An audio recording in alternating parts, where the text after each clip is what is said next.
السلام علیکم ورحمۃ اللہ۔ آج کی آیت سورۃ البقرہ آیت نمبر 28۔ زندگی کا آغاز، انجام اور واپسی، تم انکار کیسے کرتے ہو؟ اعوذ باللہ من الشیطان الرجیم، بسم اللہ الرحمن الرحیم۔ اللہ سبحانہ و تعالی نے ارشاد فرمایا، کیف تکفرون باللہ وکنتم امواتا فاحیاکم ثم یمیتکم ثم یحییکم ثم الیہ ترجعون۔ صدق اللہ العظیم، یعنی تم اللہ کے ساتھ کفر کیسے کرتے ہو حالانکہ تم مردہ تھے، اس نے تمہیں زندگی بخشی، پھر وہ تمہیں موت دے گا، پھر دوبارہ زندہ کرے گا اور بالآخر تم اسی کی طرف لوٹائے جاؤ گے۔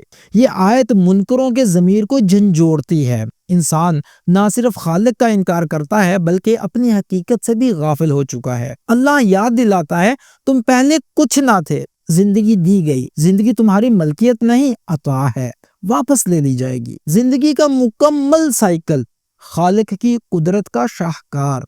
کنتم امواتن، تم مردہ تھے یعنی عدم میں تھے، نہ کوئی جسم نہ کوئی روح، فاحیاکم، تمہیں زندہ کیا، جسم و روح، شعور، احساس، عقل۔ زندگی نعمت ہے، حق نہیں۔ ثم یمیتکم، تمہیں موت آئے گی۔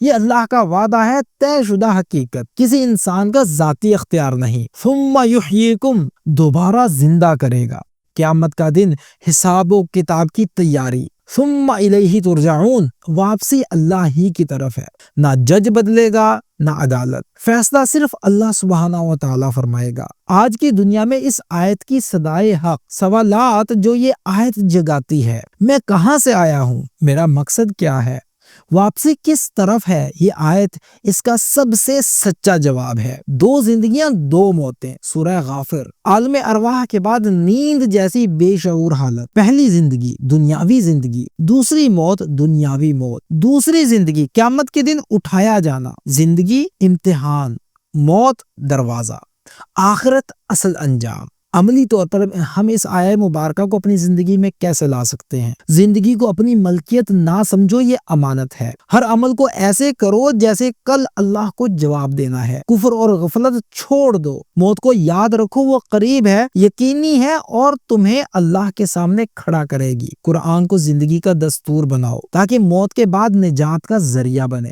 اے اللہ، ہمیں اپنی عطا کی ہوئی زندگی کی قدر کرنے والا بنا، غفلت اور انکار سے بچا اور ہمیں ایمان کے ساتھ اپنی طرف لوٹنے کی توفیق عطا فرما۔ آمین یا رب العالمین۔